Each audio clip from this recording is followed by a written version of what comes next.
guys, how's it going? Welcome to this week's recap video. Our week has been a very nice one. Yeah. Because we started it off at the Oregon coast. We went on our first ever family vacation. Right.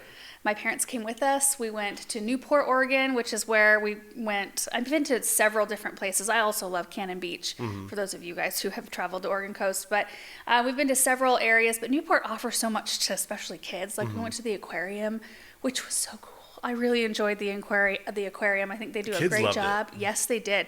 And it's funny because, you know, you pay the entrance fee and you walk into the lobby and they have this big tank full of jellyfish. And that would have sealed the deal for the kids right there. Yeah. Like they could have turned around and walked out because that's the one display that they still, well, Benjamin still talks about. I keep asking him, what was your favorite thing that you saw at the aquarium? The jellyfish. Yeah.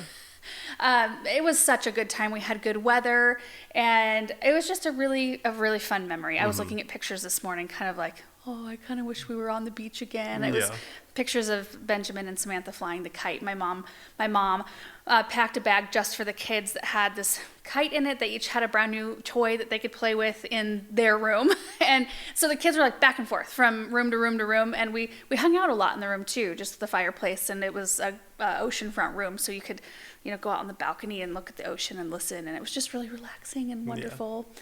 So anyway, it started off really nice.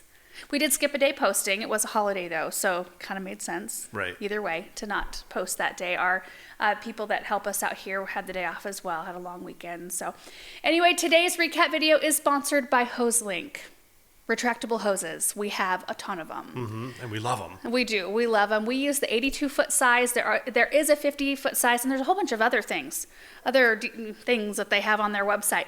They are offering a 10% off discount from September 1 to October 1. We'll put the link to their website down below, and they're giving one away to one of you guys. So make sure you comment below this video if you would like to be entered. It's that easy. Anyway, I just find them to be such a practical, useful, and helpful tool. Every time I see one of you guys post a picture that you've installed one, I'm like, yes, it's a game, it will be a game changer for you. I know how it was for me, and I was reluctant at first because I didn't know if I liked the plastic shroud, that surrounds it. And soon, we have so many of, they're everywhere. They're perched out in flower beds, and I just as I drive by, I'm like, there's the Hoselink. It's part of our, landscape. Part of hardscape at this point, but I just love seeing them because they've been so nice. So anyway, we'll pick a winner about 7 days from when this video goes up. Yeah. And don't get scammed. We don't use Telegram. There, you've been warned. If you think you won, come to this video. Check below in the description of the video. We will put the winner's name below so you can verify if you actually are being scammed or not. Yeah. So anyway, let's get into the videos from this past week. The first one is planting fall crops, making a cucumber salad, and digging more potatoes. I had 3 raised beds that were open and available for fall crops. So I kind of went through some of the key details on planting fall crops, what to look for, information to know. I planted 2 different types of kale, some spinach, lettuce, and some Oregon sugar pod peas. And we just took a look around the rest of the raised beds at what was going on in there. While we were doing that, I discovered I had 3 Su Yao Long cucumbers ready to go. My first 3 of the season, I planted them late, June. It's mid to late June, so I was thrilled to see those. So I decided to grab a shallot out of the root cellar, some serrano peppers. We took them in the kitchen and made a Thai cucumber salad, which I then proceeded to eat the entire thing by myself. Good for you. It's cucumber based. Yeah, it's healthy. Yeah, there's no sugar in that sauce at all. It's so good. It's so good because I think the crispness of that type of cucumber along with the spiciness of the serranos is so satisfying. And then I think this video actually spanned 2 days because I harvested the rest of our potatoes, which was 6 crates worth. It was a lot of potato. No, maybe I did it the same day. I think I did in the afternoon because it was hot. I was really happy with the yields of the potatoes. We have so many potatoes, which is great. We've already been using off of them. Sandy said, is there a good technique for digging potatoes that helps ensure tubers aren't left behind? Thanks for showing the knobby Burbank russets. I use a digging fork to do that. I loosen the soil around the plant. You don't want to get too close because those tubers do spread out a bit. The plant does this and the tubers kind of do this. And so I try to be a little bit away from the plant. Using a digging fork does avoid severe damage on tubers if you happen to hit one. I usually keep a little basket in whatever cart or gator that I have, knowing I'm going to hit a few potatoes with the digging fork. It's just inevitable because you can't see what you're doing. And we eat those first. But the digging fork helps avoid, I think, a lot of damage. Anyway, you just want to rough up the soil really, really well around that plant. And I use my hands and just feel around the area. And I usually miss a few because I usually have potatoes sprouting up. They're usually the little ones, though. I'll usually have a potato plant sprouting up here and there. Like we had them in the wheat this year because I had potatoes there the previous year. It just happens. And then the knobby Burbank russets. That was an interesting thing. Russet Burbank potatoes are especially prone to showing signs of stress, which is what we had going on with a few really knobby looking potatoes. And I thought, what in the world? If they have a lot of heat or water stress, so like a period of long dry and then a period of wet cool, which we've had several times this summer, they will start to do that. They'll kind of just get misshapen. They're totally fine to eat. Nothing wrong with them at all. They just look weird. Like I wanted to draw faces and I do have a package of googly eyes. I bought them last year, I think, to make a Halloween craft with Benjamin.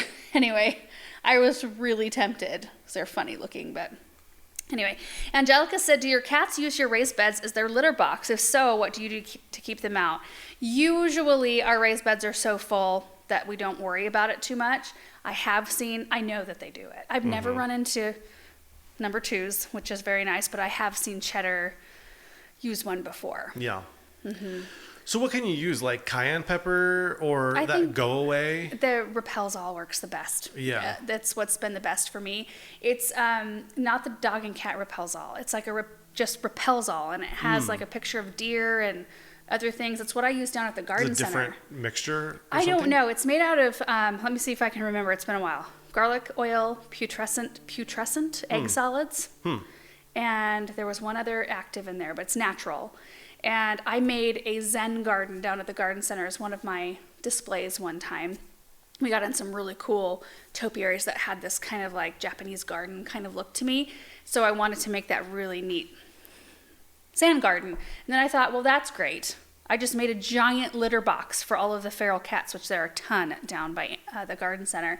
And I used the Repels All, but I used it pretty thick. And I think that's where people go wrong because the label says that you can use it, lasts up to 3 months. No. You got to create a strong aversion first. So you want to put it out, especially if you get a lot of rain or if you're overhead watering, it will go away faster. So it's like lasts up to 3 months, depending on factors. Like so ideal conditions? Yeah.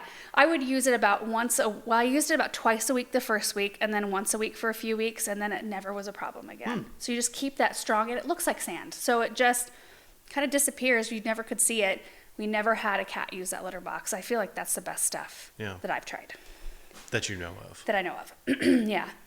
Mindy said, I love it when you do cooking videos. That makes me happy to hear because it feels like a little bit of a departure because it's not really what our channel is. It's more about plants. I think there's a pretty strong connection between gardening and cooking. Yeah. I mean, if I'm harvesting it and then making something, then it kind of makes sense. But I always feel a little like discombobulated when I get inside because our setup is just, I mean, kind of, it is what it is. Like the lighting isn't great. The kitchen isn't set up great. And I have to switch back and forth from camera to camera to camera, like using my phone for close-ups and darker shots. And then using, it kind of becomes a little bit of a bear. We do have an odd shaped kitchen in terms of like, that triangle that they say, for designing kitchens. I don't know. Yeah, you're supposed to have somebody can correct me because I know I'll get this wrong, but it's like you want your sink and your oven and your or stovetop or oven. Like in a and refrigerator in a triangle, and no more than I forget how many feet away. It's no more than like 4 feet from each other, or 3 feet or something like that. There's some type of a triangle rule for cooking. And we have an island right in the middle that kind of breaks up. It's like a big square. Yeah, a big chunky island. So you end up having to walk around the island to get to things. And I find that even when I'm just like making a sandwich, you go and you get bread and then you walk around, you go to the refrigerator and get mayo or, turkey or whatever. And then you're constantly like walking around the island. I think I'm used to that part. For me, it's like the lighting and not getting like the look I want for it. You want that like professional kitchen look. Well, that's not going to happen in our house. Most likely one day we will remodel the kitchen because like the cabinets that are in there are old and not that nice. They've just been like Painted glossy white. And our oven barely fits a family-sized pizza. It's Yeah. like like an RV oven. Like it's Yeah. it's a double, Right. but it's tiny. I don't know what in the world. So anyway, we're like holding out though. We're keeping, everything works fine. So we're Yeah. keeping on with the kitchen the way it is until we can renovate maybe Yeah. one day. There's a few things. The kitchen, the fireplace. Oh, Yeah. that ghastly fireplace in the great room, and we need new carpet. I don't even really want carpet in the great room, but I think I might go get just some cheap stuff because I let the kids eat in there, which it's now a rule that they can't. Yeah. The carpet is so bad. Yeah, it's pretty bad. It's bad. Like if Aaron we says let it's it go bad, too far. we did. We did. Well, It's time for a replacement. We've just, everything has worked out great. I don't have any complaints, but I think one of the reasons that we haven't remodeled the house is that we've kept having opportunities to buy more land around us, which is one of those No money things where left. like that opportunity could Yeah. leave. Once that land is sold to someone else, they might have it for 30, 40 years or whatever. Right. So it's like if an opportunity like that And comes they could put knocking, a you got to dirt jump. they could put a dirt bike. I mean, Yeah. we're county. Right. So anybody who bought pieces of land around us can do whatever they want with it. And that's kind of scary. Yeah. So I remember when I was working at Cable One, I went to somebody's house in Fruitland, and they actually built like this maybe 2-acre like dirt bike trail, but it's just right on the edge of town, and there's a bunch of houses all around. And I was thinking, oh man, that's like a dirty thing to do to your neighbors, just Yeah, to it hear is. that Yeah. all the time outside. yeah. And And we have a lot of that around here. Maybe that mentality and that exists everywhere. Yeah. And But- here we're trying to like create this peaceful, garden. Anyway, so the house gets pushed back. You guys should see our bathrooms upstairs. Yeah. Like we still have an olive green bathtub in one of the bathrooms. Yeah. And then another one has like the glass blocks for the shower. Oh, Is that an 80s thing? I don't know. It's charming. Yeah. They still work, so it's good. Okay. The actual question to that was, you mentioned the depth of the various seeds you were planting, but then you added the compost on top. Will that affect the seed's ability to germinate because they are deeper than they should be? I put a very, very fine layer of compost, basically just enough to cover up the drip tube infrastructure. And then I usually plant my seeds a tiny bit higher, knowing that I'm going to put a little layer of compost down, and they usually do okay. So you should probably You need to plan accommodate for that. Yeah. For sure. I should have mentioned that. Deanna said, your tomatoes, how on earth do you not have blight and or hornworms? I don't know. Have you had hornworms before? No. Oh. They Is it just exist not here. I oh. just haven't had them on mine. Lucky. Well, not that I believe in that, but I'll do anything to Yeah. keep them away. Yeah, we just haven't dealt with hornworms. Now, I don't know what happened last year, but this was kind of a thing for our whole valley. But I don't know if it was the extreme heat that we had for a prolonged time, but our tomatoes like just melted. Yeah. They got up and big, and they had tomatoes all over them, and then all of the foliage like just Right. collapsed. It was weird. And it wasn't like something that looked like it was spreading through the plant. It was boom, all of a We sudden. had way more wind last year. We did. It was Do you remember? horrid, And I yeah. kind of wonder if maybe that, like, it started tattering leaves. Because once leaves become unhealthy, I don't think that they photosynthesize correctly. And all of a sudden, it just is like a downhill spiral for your plant. And this year, way less wind. Like, almost non existent. Also, planting them on the east side of the sunflower row, Oh. I think that has protected them. A wind block? Also, Paul was commenting to me like a week or two ago. He said, I think you should plant your sunflowers and corn on that side of the fence every year because we haven't had to stake anything up, and we always have to stake up sunflowers and corn. I think just those 3 rails of one, we've had a nice year that hasn't been as windy, but 2, I think those 3 rails break enough of the wind. Yeah. That, I just think we just haven't had wind. you think that Yeah. that could be it, but what a nice thing for everybody not to have to worry about that. And I do think having the tomatoes right there has been helpful because the sunflowers have blocked a lot of that. Yeah. Nurse Lucy said, Laura, I'm curious, considering the black widows you've been running into this year, are you thinking about pruning the tomatoes next year? Or thinking you'll just live with them since they're probably helping to keep the pests down? So far, they haven't been an issue. I ran into 3 of them picking the tomatoes the other day, which that video might be in here. I found, they're not aggressive at all. I mean, you want to know that they're there, so I'm careful. In fact, Samantha was out there with me the other night, and I made her stand on the edge. I wouldn't let her come in or pick anything. I picked them for her. So, the kids know that they're not supposed to. If you're going to garden in that space again next year, I really feel like we should put some landscape fabric down. I agree. Very much so. It hasn't been horrible, and you like Aaron went out with the brush hog on the tractor and slicked down the whole pasture. It looks so nice, and it's already coming back like a lawn almost, like, but it's grass. It's pasture grass. We've had enough moisture where it's staying nice. So that's a nice Paul and look. Bethany went along the edges of the fence and got all the stuff that I couldn't get with the brush hog. Yeah. It's going to be an interesting year next year, though, because the thrip issue is still not gone. And I don't know. I mean, maybe we try it again with the predatory mites. We try it earlier. We don't leave as much debris down. I left so many perennials up. Traditionally, like in the past, I always do all my cleanup, and you'll see so many people post things. Don't do your cleanup until it's 50 degrees in the spring. Well, you're also harboring over all of the crap stuff too, in that debris. So it's something to consider, especially if you've been having a problem. Like spider mites will winter over in that. Thrips will winter over in that. When I worked down at the garden center, and it was, full time, and we were super busy in the spring, I did 100% of my cleanup in the fall, and just let it. You just had to. Yeah, because time didn't allow it in the spring, or I was just so worn out that we just didn't want to do it in the spring, and I never had the issues that we have now, like especially this year. I think having the dahlias mounded up with all of that straw and leaves and grass, and then leaving all of our perennials and leaves and stuff in the flower beds, I think that's made the problem worse. Yeah. So I think we might do cleanup this fall.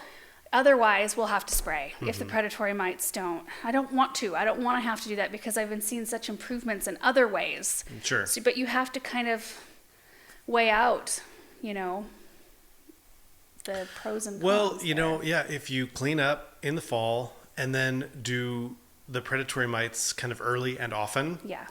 And it's not like a one shot. It's like you're spreading them out. Every time you see them, basically you place an order for another canister and you spread them, just kind of localized in the areas that you're seeing issues. Because we're finding them on hydrangeas now. I mean, we're looking at the hydrangeas and I'm like, is that spider mite damage? And I went and looked last night. Nope, those are thrips.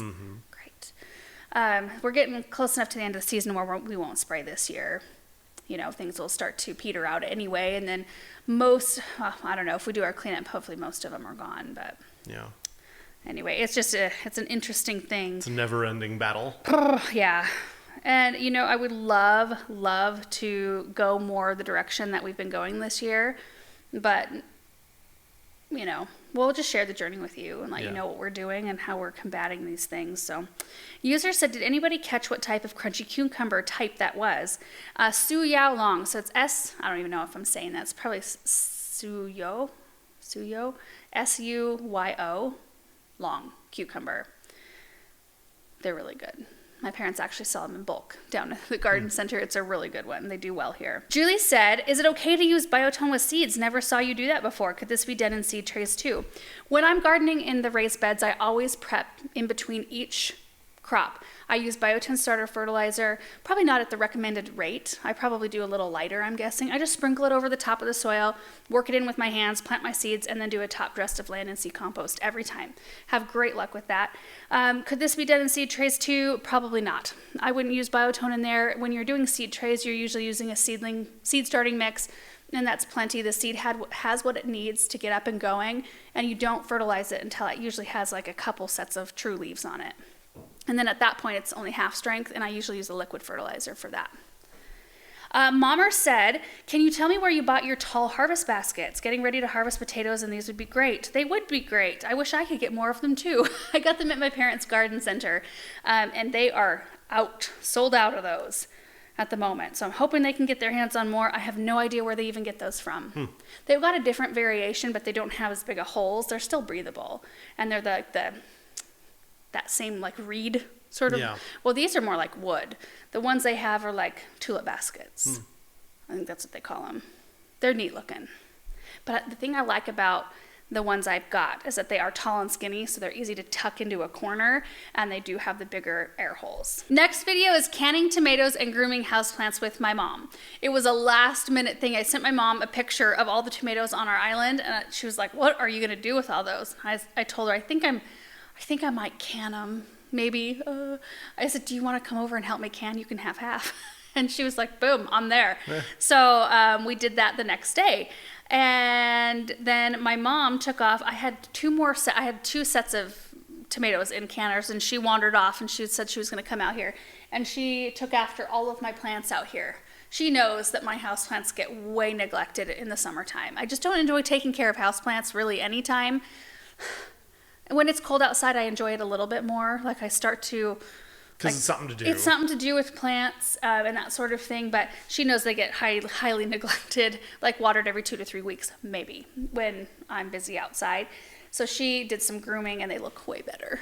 I don't have a lot of death. Maybe with the houseplants inside the house, but not out here as much. Mrs. E said, what makes Romas grainy? When I picked them and sliced them, they were rather mushy and grainy on the inside, despite being beautiful and firm and red on the outside. I noticed that on a few of mine too. Not all of them were like that. And I don't know if maybe it's like a consistency of water issue or when you pick them sort of issue, but I did notice like my celebrity tomatoes this year, there's always like a star every year, and it always changes. It seems like super fantastics are always really good for me. Celebrities are usually pretty good. Garden treasures are usually pretty good. I didn't get any of those this year though. Or garden gems. No. I got garden gems. I don't think I got any garden treasures. Anyway, celebrities were amazing. Consistent, perfect size tomatoes. Really firm, like meaty flesh, no graininess. That graininess is kind of gross, I think. I don't like that texture at all. So I don't know like a super great answer for that. Maybe some of you guys who do way more canning would know. But I did notice that a little bit more in my Romas than in some others. A lot of people like San Marzano tomatoes for canning as opposed to Romas. That could be a thing. Lynette said, do you know roughly how long your tomatoes will store? Months. Let me see. We'll go through them before I'm sure the expiration date. How long do canned tomatoes? Between 8 and 18 months, depending on the variety and storage conditions. We'll go through them before 8 months has lapsed, for sure.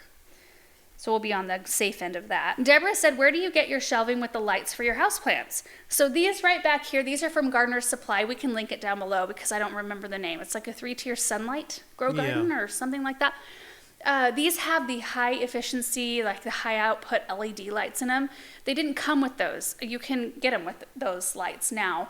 When I initially got these, they had the regular tubes, which means you have to raise and lower the ballast as your seedlings grow, if that's what you're using them for seed starting, which is nice because they're easy to raise and lower.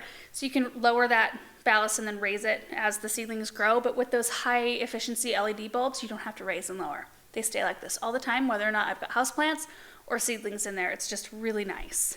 Old Redding Farm said, how long did it take to do all that canning? It only took like a couple hours, 2.5 hours maybe. It really wasn't all that bad. I think my mom got here right after lunch and we were maybe at it till 3. And that included the houseplant time. Yeah. So it really didn't. When you've got multiple hands, it makes it a lot easier. Starkeyable said, you mentioned dipping your plant for mealybugs. How does one do that? I was kind of just kidding. Like mixing up your stuff and just dipping the whole plant down in it. That's kind of what you have to do. I tossed that plant. It was so infested. I thought mealybugs are so hard, and I don't even want it anywhere in this room. Don't want it anywhere in here to even try to recuperate something like that. I didn't realize it had gotten that bad. But we inspected every other plant. Nothing else has it at the moment, but I will be looking at these plants. I've actually come in here a couple of times. Is it just like, does it come in on the soil or something like that? So that you just have one affected? Maybe. Or... I mean, you can get plants that have something that maybe you didn't see. Maybe there's one there that you didn't see, or possibly in the soil. I don't know. Anyway, I would have had to do the alcohol. Yeah, I have a Topiary Eugenia that has mealybugs, and I have been using alcohol and Q-tips, but it's almost fallen. I don't want to bring it in to infest my houseplants. Yeah, alcohol and Q-tips does work if you're very, very thorough. I mean, you know how it goes. I remember doing that down at the garden center. And then, what was the kind of spray that I used? Let me look up the name. Well, you know, Bonide has a bunch of them listed here, but I used the insecticidal super soap, but just be prepared to use it often until you get the plant under control. You can also use neem oil. Captain Jack's neem oil would work. There's a whole bunch though. There's like a systemic houseplant insect control. I try not to use that one. That one's got a smell. Oh my goodness, but it does work. It's a pretty strong one. There's tomato and vegetable you could actually use, and is that pyrethrin base? I think sulfur and pyrethrins. Yep. So there's a few options. So I would probably continue with the Q-tips and alcohol and then couple it with a spray regimen for a little while.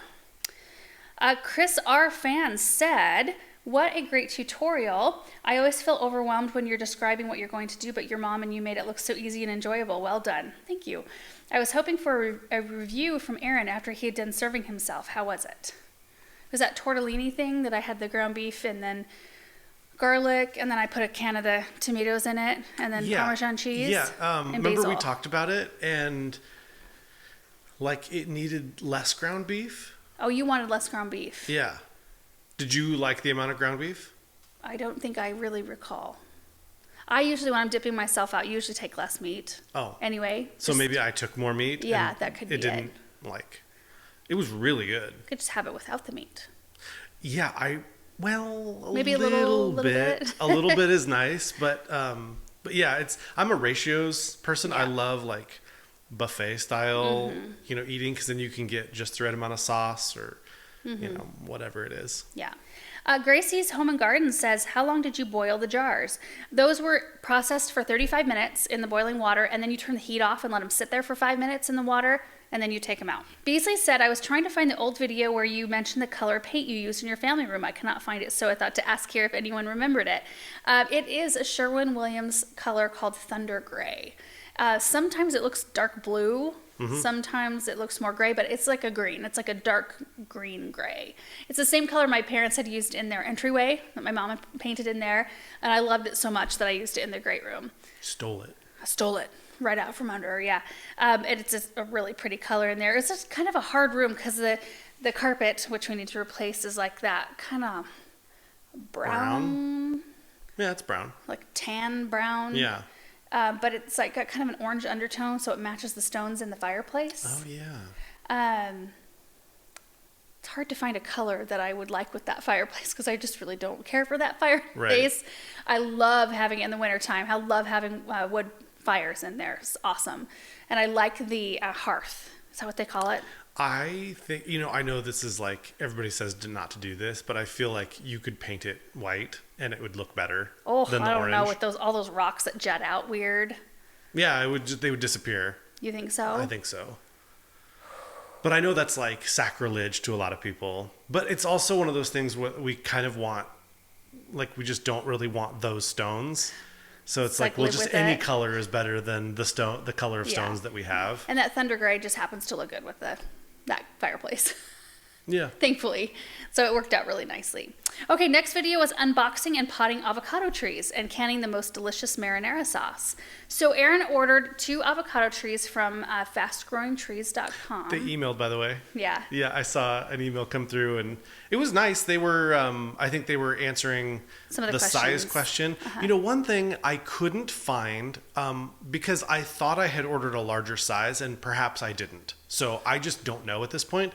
But on their website, I couldn't log back into my account and find the exact size I had ordered. Oh, that's And so I was a little frustrated by that, that like, I just wanted to see, like, did I order a 3-gallon? Because they have them in gallon size, but you can order them by like foot size. So it'll say like 2 to 3 feet or 5 to 6 feet tall or something like that. So you don't really know what gallon size it is. It's going by height. So anyway, I just couldn't find that information and I don't know why.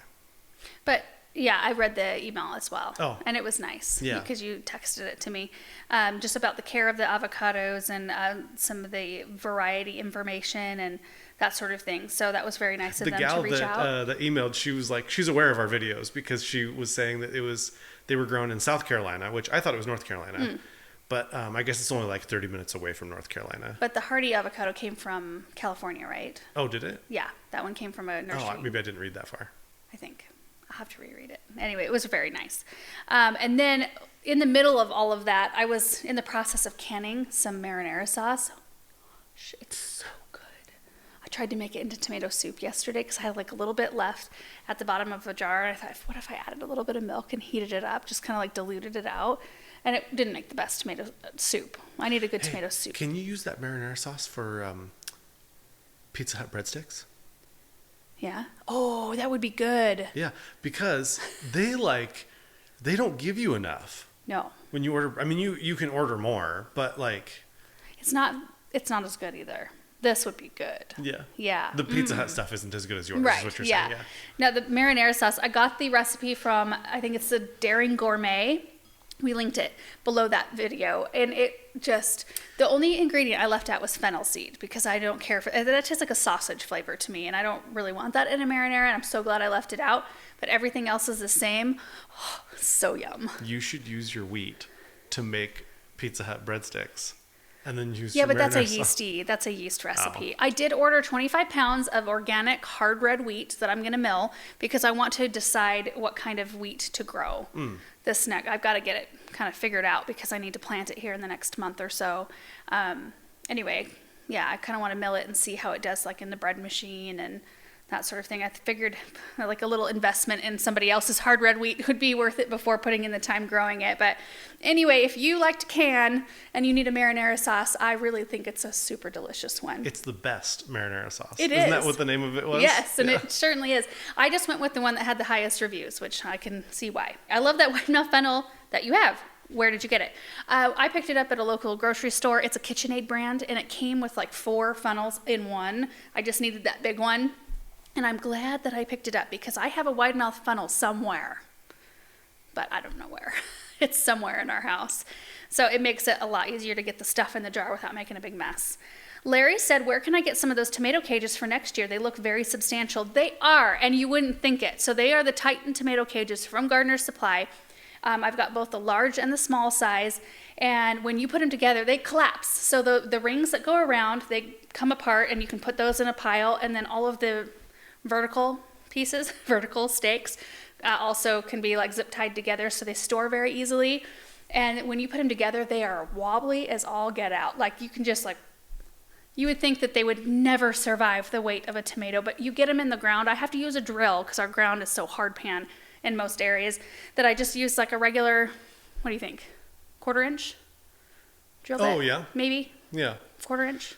Like a carbide bit? Something. We got a real long one. Yeah. And I just make holes. I put the tomato frame on the ground so I can see where I need to make the holes. And then I just drill deep holes in the ground. And then it just slides right down in those holes. It still feels a little wobbly even after that, but it holds the weight of those tomatoes. Even when we had them out in the middle of nowhere.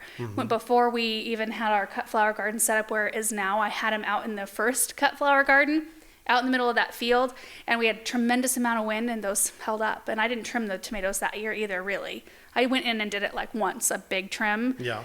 But most of the time they were full of foliage. Betty White said, the sauce looks delicious. Will you be canning more? I already have. I've already canned 2 more batches of that. So I've got, like each one made about 7, so 21 jars. But I've already gone through 3, I think, 2 or 3 jars. Ashley said, I've tried doing a root cellar and I ended up getting too much moisture ruining my produce. How do you keep your moisture down in your cellar? What temp do you typically keep it at? Right now it's at 45 degrees. That's where we're keeping it.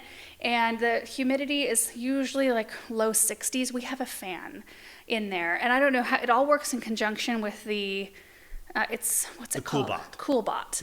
Mm-hmm. So there's an AC unit that's installed in the wall, and then there's the fan next to it, and then there's wires from both of them coming to this CoolBot. I have no idea how it works.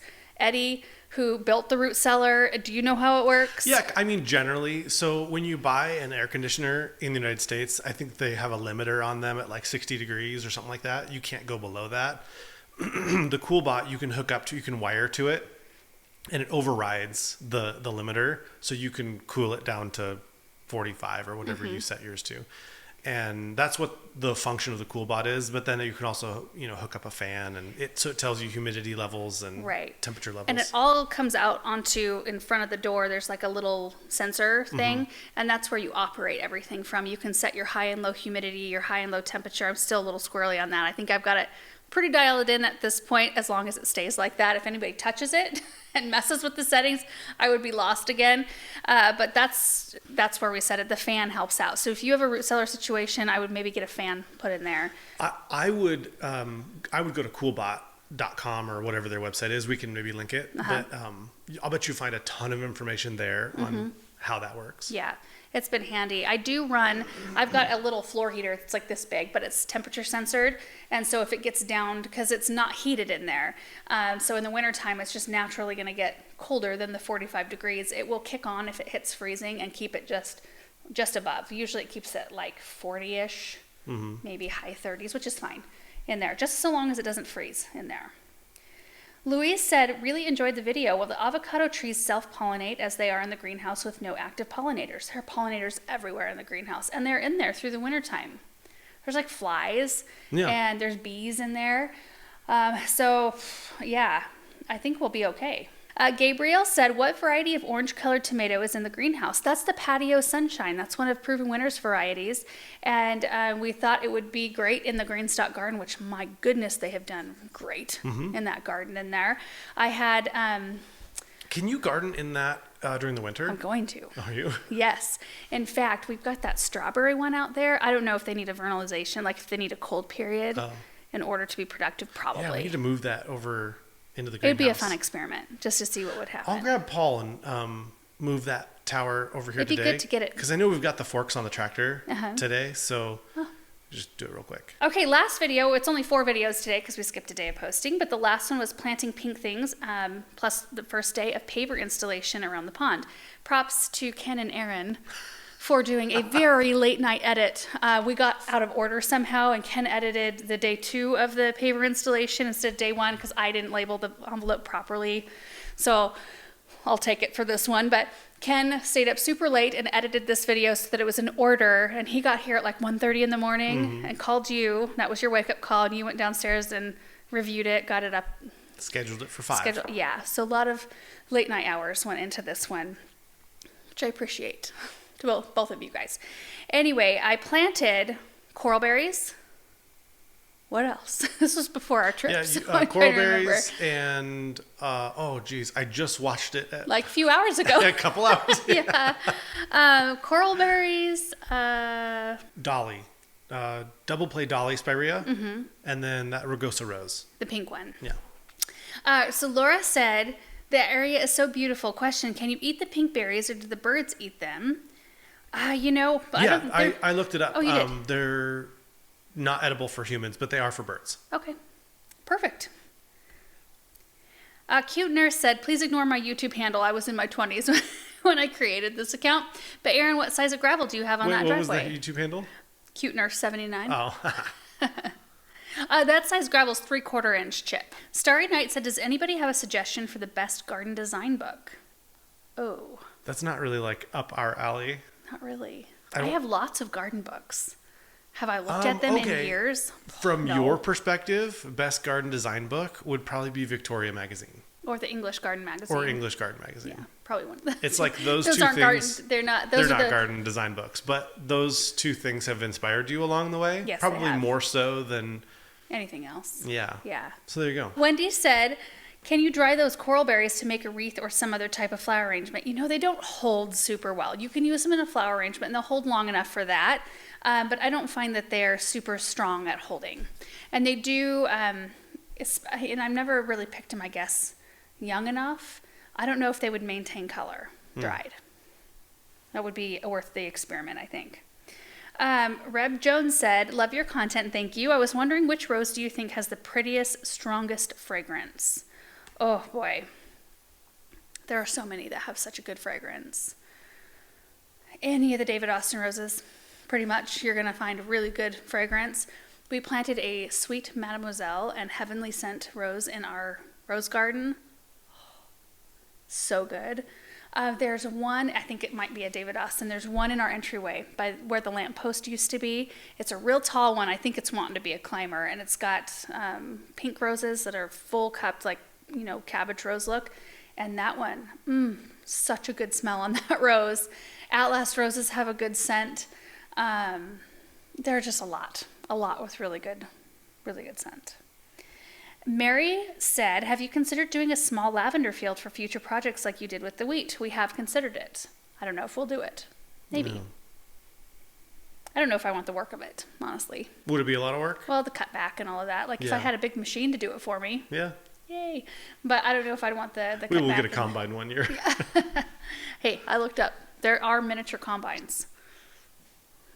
And so you put, like, the fabric kind of grain bag on the back. And I can't remember the width. It was like 4 or 5 feet wide is what the pass that it'll make. And it does the whole thing. the whole thing that a big combine does. It sends it through all like the threshing and then the winnowing, and then you get your wheat in the bag. In the back, you probably should still take it to it. Like, you still need to clean some of the chaff out. There'll be a little bit in there. That would be nice. Patriot Lady 1991 said, that was satisfying to watch Pedro and his crew work. Thank you. Beautiful plants. I'm in zone 8. Is the coralberry a no-go for me? I know you said to zone 7, but I love the color and hardiness you described. It's a no-go in a zone 8. It needs a certain amount of cold hours in order to be productive and to be a nice-looking plant. So zone 8 is just a little bit too warm. I mean, you can always try it, but I don't even know in a zone 8 if you'd be able to locate one. Yeah. Really. I'm Just the Wasted, loving the shoes. Can you tell us where you got them from and how you like them? Will I just wear my tennis shoes? They're Adidas. I got them on Amazon. I think, if that's the ones I've kind of been wearing. They've been a little bit more comfortable on my feet. You know, Vans, I wore Vans, the leopard print Vans, for years and years and years. Never had a single problem. It was like the last pair that I bought. They were like, made my feet hurt, which I don't know, maybe it was just the shoe. So I switched to something different, but I might try ordering another pair of Vans just to see if it was like a one-off. Yeah, it was the Adidas ones, yeah. And that's it, you guys, for today's recap video. Thank you so much for watching. Don't forget to comment below this video to be entered to win a Hoselink hose reel. Thank you, Hoselink, for sponsoring today's video. We will see you guys in the next one.